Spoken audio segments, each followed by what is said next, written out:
From the outside it's ugly, and from the inside it's absolutely beautiful. Well, I do a lot of time-lapse photography, and I specialize in that, on my off time. But I saw the Boneyard as, a time capsule in itself. So I thought, creating a time-lapse multimedia for that story would best direct, my multimedia skills and my time-lapse skills with the photo guys.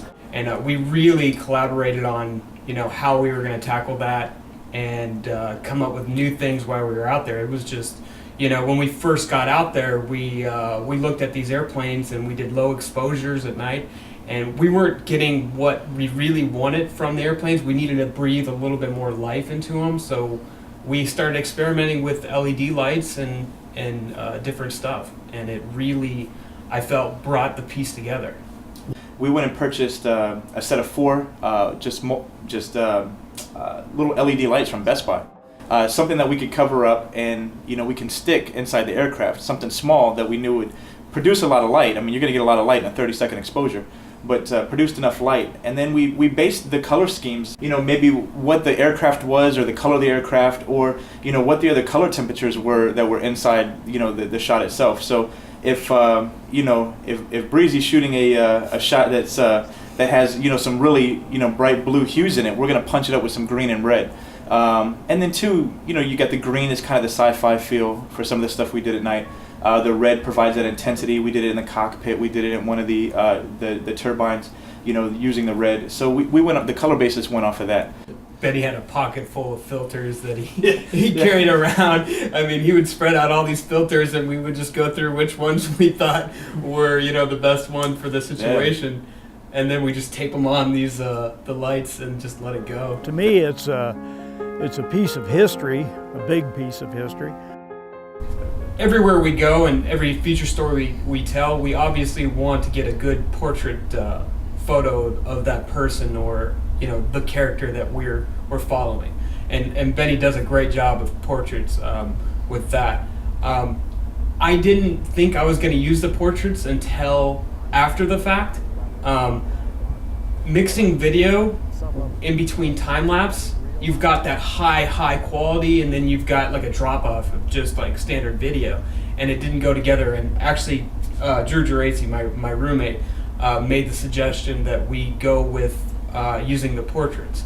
Portrait-wise, we were doing a series on some of the veterans that have flown some of these different airframes. So I used it as a tool with me and Andrew Lee. We had both had a couple of different veterans that we were shooting. But I worked with Lee on just doing some lit portraiture around some of these aircraft for one of the different layers in the story for the tablet itself. But it turned out to be the best used when Breeze needed to use them inside of the multimedia. And then too, folks have asked, well, some of the effects that take place there. So he juices them up. So I mean, we light them; they look pretty nice. But when I saw them after the fact, and they're juiced up, and they look pretty good. I mean, you can create particles inside of After Effects. Obviously, that was fake. You know what I mean? Like I added them in there as some kind of flair and a little bit of a change in the environment, I guess, if you will. It's almost like you ever seen the end of Ghost? Like you got Patrick Swayze and the lights coming down, and you get the particles, and I felt it was I had that in the back of my mind as far as I guess conceiving an idea for it.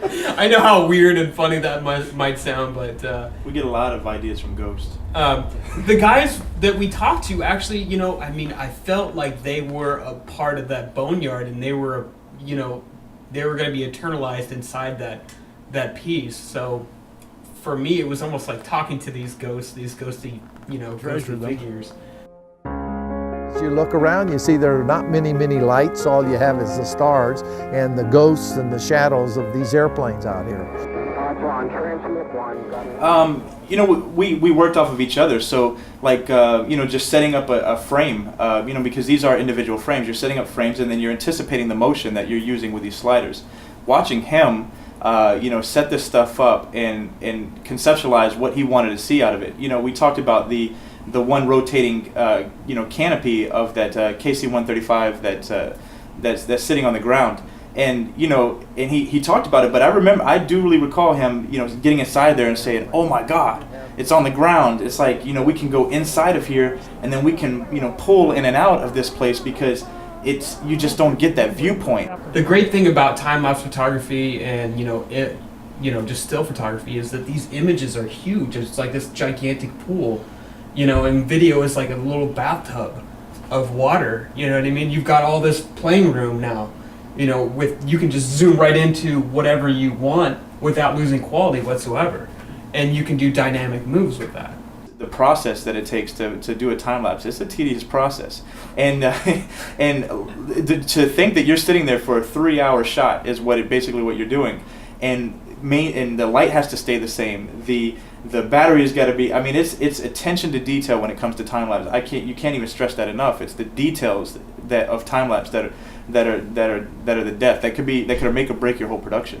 So learning that stuff and learning how the process works was not to mention we had like 2 or 3 time lapses going on at once because we have to maximize our time while we're there. So we're over here like observing one time lapse, and then we have to go over here and check that time lapse. It's like maintaining all these little mini fires and making sure each one is burning just right and not going out, because there are times, and it happened while we were out there, like a cord will get snagged on the rail or something, and you just spent 2 hours, and all of a sudden you got half a time lapse now and you're just screwed.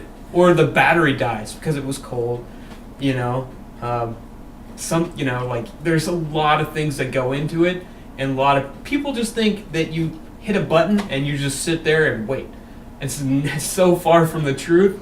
If you're doing it right and you want a professional product, then there are several steps to take and things to look at, always. So one of the things about the Boneyard that is not talked about because you see it as a visual piece is the quotes from these fighter pilots.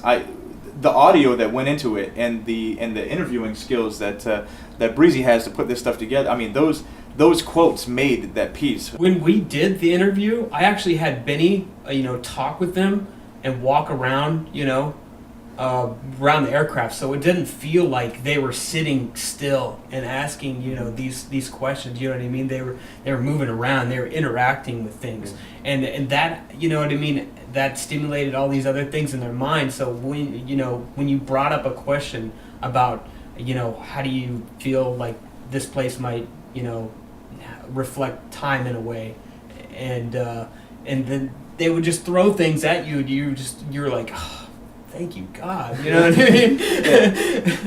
And you're dealing with old fighter pilots, especially like on this piece, so they are passionate about those planes, they're passionate about flying, but they're not so much on essentially getting the story out. You've got to crack them a little bit. So you do, and getting them to touch the plane and talk about friends that used to fly these planes and telling their experiences, and then compounding everything on top of that.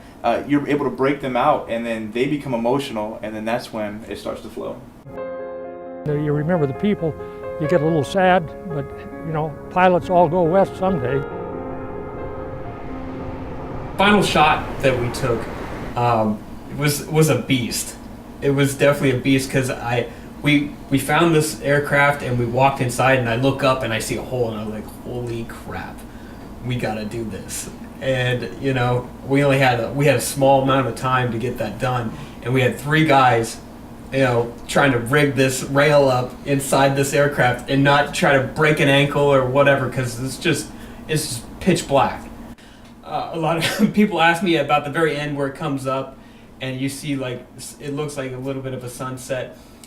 That is a little bit of a trade secret how we got the exposure to work that way. The core foundation for any good videographer is photography. I will not back down from that statement. I mean, you have to know good composition, you have to know lighting, you have to know exposures, you have to know f-stops, and all those things really play as a part of a major tool in the whole big picture of video productions or multimedias or whatever.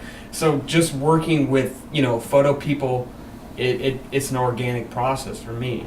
I know some people, they're like strict broadcasters, and they have to have these gigantic brick cameras on their shoulders and do it a certain way. The great thing about Airman and the people that we work with is we are not constrained by formats, and everything is on the table, and we're always open to changing something, or it's not delegated by one person or one PAO that says, oh, feed me this and this is exactly how I want it. No, we have a team of brilliant people that actually think about the creative process and that are all about nurturing that idea. But when you have a group of individuals that care about getting out the story, and the leadership that lets us, get out there and do it, this is what happens. This is what's going to come out of it. Everything we do it's all about the story. It's about bringing the story forward. So it's not about us. It's not about the team. It's just about getting that story out. The thing about Boneyard, and that a lot of people might just kind of drift over, is like we didn't just show up with cameras and play around in the dark. There was a lot of communication on Benny's part to actually set this up, and a really fine story that you see on the interwebs or on video or whatever. There is somebody behind the scenes that is actually communicating with these people and setting things up, and it just doesn't happen. You don't just show up and get these amazing people. How many views did it get on? Well, Business Insider, we 800,000 views, and the interesting part of that was, which I thought funny. We talk about how multimedia and photography is pushing the envelope. It was the print story from Matt Bates that got picked up, and was the part that was highlighted in Business Insider. They quoted Matt directly on his story. And then the photos went to there, and then it linked back to the multimedia, and then it linked back to the tablet, and then from the tablet we talk about the broadcast section and their pieces. So we were able to successfully complete our job. We brought them in with one piece or one element. Bates' story, he wrote a great story with it too, and getting that outside eyes on it, brought those views into what we were trying to get people to see. So overall, I think it was a mission success from our part, from the Air Force level down to us with the cameras. I think it was a complete success.